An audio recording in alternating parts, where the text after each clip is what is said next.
बहुत ही महत्वपूर्ण है, क्योंकि इसकी 16 पंखुड़ियां हैं और ये सारे आंख, नाक, मुंह, जीभ सब जो कुछ भी है उसको चालित करती है, कंठ को भी चालित करती है। इस चक्र को बहुत से लोग इसलिए भी खराब कर देते हैं, जैसे स्मोकिंग से या ज्यादा बोलने से, कोई लोग कम बोलने से, मौन रहने से, ऐसे अनेक चीजों से चक्र खराब हो जाता है। पर सबसे ज्यादा ये मंत्र बोलने से, गलत मंत्र बोलने से बहुत ज्यादा ये खराब हो जाता है।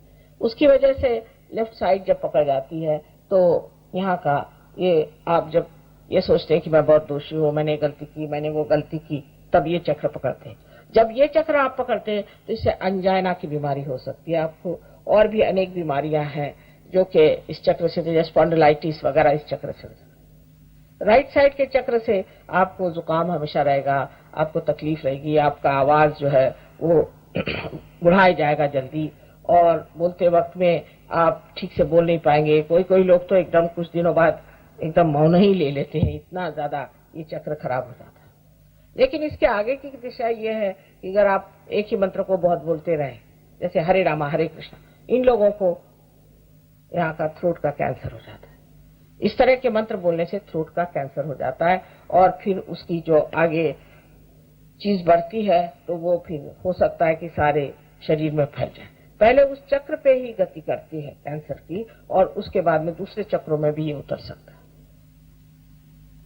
अब ये विशुद्धि चक्र जो है ये वैसे तो बहुत जरूरी है, क्योंकि इसी से हमारे हाथों का संबंध है, और इन्हीं हाथों में आप इसका एहसास करते हैं कि हमारे चारों तरफ परम चैतन्य फैला हुआ, इसका आप एहसास कर सकते हैं, इसको जान सकते हैं। लेकिन जब ये विशुद्धि चक्र आपका खराब होता है तो हालांकि आप कहते हैं माँ हमको तो बड़ा अच्छा लगा, हम बहुत रिलैक्स्ड हो गए, आराम मिला, ये हाथ में नहीं महसूस होता। इसकी वजह ये कि ये आपका चक्र खराब है। इसका मतलब ये नहीं कि आप उसकी वजह से और भी गिल्टी फील करें और भी बुरा समझें। इसका मतलब ये कि उसे ठीक कर लेना, जो भी दोष है उसे आप ठीक कर लीजिए। बहुत अहंकारी मनुष्य का भी राइट साइड पकड़ जाता है, जो बहुत वल्गना करता है, मैं ऐसा हूं, मैंने ये किया, ऐसे मतलब हवाई घोड़े पे जो बैठे होते हैं उनका भी ये चक्र पकड़ जाता है, और उसके भी अनेक विध तकलीफ और परेशानियां उसके सामने आ जाती। कुंडलिनी जब उठती है तो किसी किसी की इतनी सुंदर कुंडलिनी होती है कि एक क्षण में उठकर जम जाती, और उसके बाद उनको कोई बीमारी ही नहीं आती। एक तो ये हुए।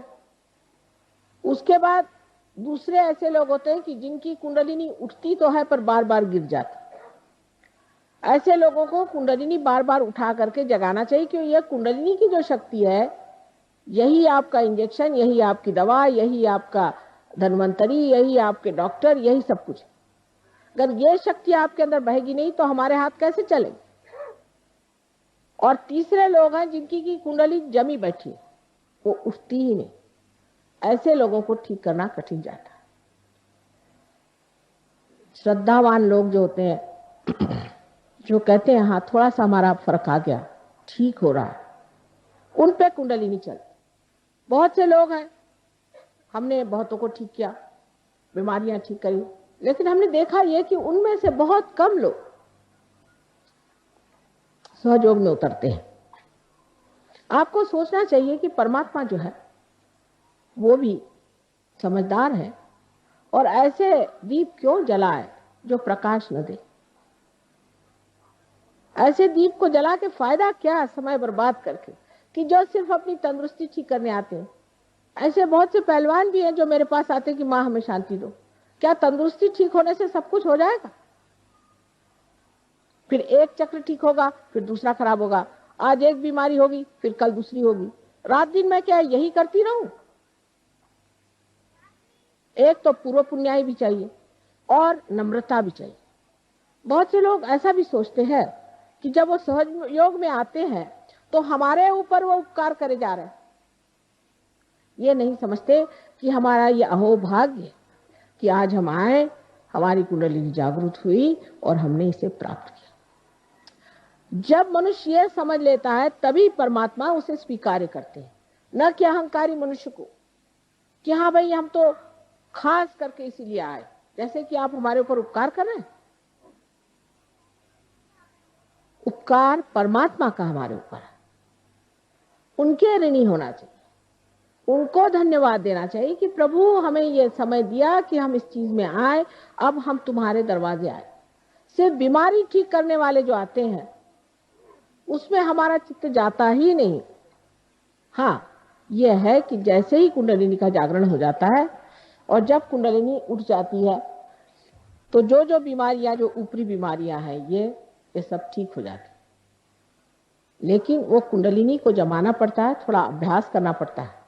कोई फल है जल्दी पक जाता है और कोई पकता ही नहीं और कोई सड़ा ही होता है। इसलिए कुंडलिनी का जागरण करके उसे कहाँ रोकना चाहिए, किस तरह से उठाना चाहिए, कौन सी चक्र में दोष है, क्या चीज करनी चाहिए, ये थोड़ा सा समझ लेना चाहिए। और जब कोई आपको कोई बताता है उसी प्रकार आप करें, समझदारी से। अब कंठ में श्री कृष्ण का चक्र। इस जगह श्री कृष्ण जो गोप गोपियों के साथ खेला करते थे वो बराबर बीचों बीच। अब तो आजकल ऐसे भी बुद्धिमान निकल गए कि वो कहते हैं कि जिन्होंने गीता बताई वो कृष्ण अलग और जो कृष्ण जो गोप थे वो अलग, और पता नहीं कितने उनके और तरीके बनाएंगे। ये जो कंठ है, इस कंठ में 16 है, क्योंकि उनकी 16 कला आप जानते हैं, 16 पंखुड़ियां हैं। इसे विशुद्धि चक्र कहते हैं, मैंने एकदम विशुद्ध, क्योंकि योगेश्वर है। योगेश्वर को कुछ चिपकता नहीं है, तो आप उनकी कहानियां जानती हैं कि वो साक्षात योगेश्वर है, उनको कुछ चिपकता नहीं, बिल्कुल विशुद्ध आत्मा है। और जब विशुद्ध पे आप आ जाते हैं तो सारी चीज नाटक जैसे दिखाई देती है और आप साक्षी होकर उसे देखते हैं। कोई चीज आपको चिपकती नहीं, आप साक्षी होकर के देखते हैं कि ये तो ड्रामा चल रहा है। क्योंकि आप जिस पानी में या भवसागर में फंसे हुए अपने लहरों से डर रहे थे, उससे उठ करके आप नाव में बैठ गए, आप लहरें देख रहे हैं। ये साक्षी स्वरूपत्व आप में अंदर आ जाता है। जैसे ही साक्षी स्वरूपत्व आ जाता है तो आप सारी सृष्टि को एक साक्षी होकर के देखते हैं और आप पर किसी चीज का असर नहीं आता। दूसरी बात यह है कि जो प्रश्न है आपके, उसका हल इससे बाहर निकलने पे ही होता। जब तक आप उसमें उलझे हुए हैं आपके प्रश्न कभी ठीक हो ही नहीं सकते। उससे जब आप बाहर निकल आते हैं तभी आप इस प्रश्न को ठीक कर सकते। तो यहाँ पर बसा हुआ जो श्री कृष्ण का कंठ का स्थान है, इसमें भी 2 हिस्से हैं। एक को जैसे लेफ्ट का है और एक राइट। लेफ्ट में श्री विष्णु माया का स्थान। श्री विष्णु माया के बारे में आप जानते हैं कि जो उनकी बहन थी जिन्होंने स्वर्ग में जाकर के आकाशवाणी करी थी, बादलों में से गरज कर कहा था कंस से कि तेरा मारने वाला अभी जीवित है। वही आकाशवाणी आज भी कार्य करती है, जो बिजली है ये भी कार्य करती है।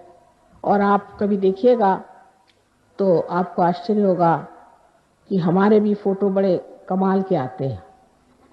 और जो ये कैमरा जिसे हम सीधी सादी चीज समझते हैं, इसने ऐसे ऐसे हमारे फोटो निकाल दिए हैं कि आप हैरान हो जाइएगा। यहाँ तक कि बादलों में तक हमारे फोटो आते हैं। ये आकाशवाणी का कार्य है, ये विष्णु माया है। इस विष्णु माया पर ये कहना है कि जब हमें भाई बहन का विचार नहीं रहता, जब हमारे अंदर ये शुचिता रहे, हम जब दूसरी औरतों के और बुरी निगाह डालते हैं तब भी ये चक्र पकड़ जाता है।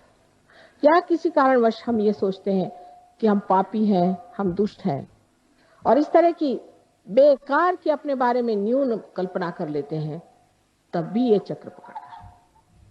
ये कल्पना कहीं कहीं बहुत ज्यादा मैं देखती कि हम तो पापी हैं, क्योंकि रात दिन जो आता कहता तुम लोग पापी हो, ये संसार पापी है, और जो बताने वाला वो कौन बड़ा धर्मात्मा है।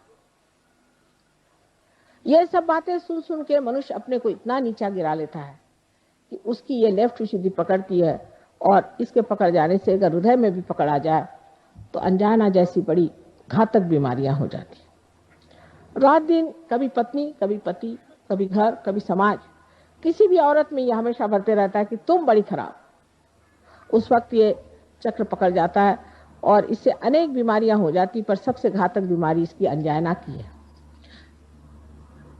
दूसरी जो राइट साइड है उसमें हम जिसे महाराष्ट्र में विट्ठल कहते हैं और जिसे आप कहिए कि द्वारिका में बसे हुए श्री कृष्ण जहाँ राज्य कर रहे थे उनका स्थान है। तो जब गोप गोपी बन के यहाँ रहते थे तब उनका बीचों बीच स्थान है, और जब वो राज कर रहे थे द्वारिका में तो उनका राइट, और जब लेफ्ट में आप देखते हैं तो उनकी जो शक्ति स्त्री है वो उनकी बहन है। बीचों बीच में श्री कृष्ण की राधा और इधर उनकी रुक्मिणी, उनकी पत्नी जो थी वो उनकी शक्ति थी। 5 शक्तियां वो और 16,000 और शक्तियां सारी श्री कृष्ण की यहाँ विट्ठल के स्थान पे है। लेकिन इसमें भी इतने दोष आ गए कि विट्ठल की मूर्ति पंढरपुर में उनका साक्षात हुआ, जैसे आपके गोविंद महाराज की यहाँ मूर्ति आई है स्वयंभू। उसके बाद लोगों ने वहां पे अपना धंधा शुरू किया और लोग एक एक महीना मुंह में तंबाकू डाल के विट्ठल विट्ठल विट्ठल करते हुए पैदल जाते थे। अब तंबाकू जो है ये कृष्ण के विरोध है, उनको बिल्कुल तंबाकू नहीं पसंद। जो लोग तंबाकू खाते हैं उनका ये चक्र खराब हो जाता है, या जो तंबाकू पीते हैं उनका ये चक्र खराब हो जाता है और इसीलिए उनको कैंसर की बीमारी होती है। इसका इलाज है आप अजवाइन की धुनी मुंह में लें, अजवाइन का पत्ता जला करके और उसकी बीड़ी फूकें, श्री कृष्ण उससे खुश रहते हैं। दूसरा इसका इलाज है कि आप मक्खन को दूध में या पानी में, गर्म पानी में डाल के उसे पिए, उनको मक्खन बहुत पसंद है। नाक में आप घी डालें, घी और थोड़ा सा कपूर, क्योंकि कर्पूर गौरव आप जानते हैं कि आप कपूर के बड़े शौकीन हैं, सो कपूर थोड़ा सा डाल करके वो नाक में छोड़ें, कपूर माथे पे लगाएं। जो कुछ श्री कृष्ण को पसंद है वो सारा करने से वो प्रसन्न हो जाते हैं और आपका विशुद्धि चक्र ठीक हो सकता है, आपका कैंसर ठीक हो सकता है, आपकी सारी तकलीफें ठीक हो सकती। जब आप सबका गला पकड़ जाता है तो मेरा भी गला पकड़ जाता है, क्योंकि इतनी मेहनत पड़ जाती है उसको ठीक करते करते। तो भी पहाड़ जैसे लोगों की कुंडलिनी कभी कभी उठती ही नहीं, बड़ा प्रयत्न करना पड़ता है। खासकर विशुद्धि चक्र पे ये 3 ऐसे पेंच बैठे हुए हैं। उसमें से ये कि जो लेफ्ट विशुद्धि है, अगर मंत्र वगैरह किसी गलत गुरु से लिए है और बक रहे हैं उसको सुबह से शाम तक, तो वो मंत्र भी पकड़ जाता है। इन सब चीजों के लिए उसका इलाज सहयोग में हरेक का मंत्र रूप भी है, आसन रूप भी है, और भी कुछ उसके साथ में थोड़ा बहुत जैसे पानी, जल या चीनी, इस तरह की चीजें दे करके किया जा सकता है। विशुद्धि चक्र जो है श्री कृष्ण का चक्र है, इसमें 16 कलाएं हैं।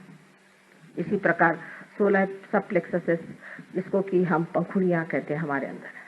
और जो कुछ भी हमारे अंदर अ आ इ ई उ ऊ ए आई आदि जितने भी हमारे अंदर जिसे वॉवेल्स कहते हैं वो है, वो सारे इसके बीज मंत्र हैं।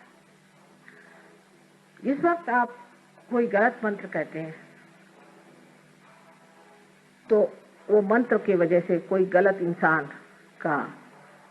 की प्रेतात्मा यहाँ के बैठ जाती है। जब आप गलत पूजन करते हैं, गलत तरीके से आप किसी भी मेडिटेशन को या किसी भी गलत गुरु के पास जा करके और दीक्षा लेते हैं, तो ये आपका चक्र पकड़ जाता है। ये चक्र पकड़ जाने से आपको अनेक बीमारियां होती हैं। उसमें से विशेषकर जो बीमारी होती है जिसे हम थ्रोट कैंसर कहते हैं, जो आपके कंठ के पास शुरू होता है और धीरे धीरे बढ़ते बढ़ते नीचे की ओर बढ़ता हुआ सारे आपके लंग्स को पकड़ लेता है।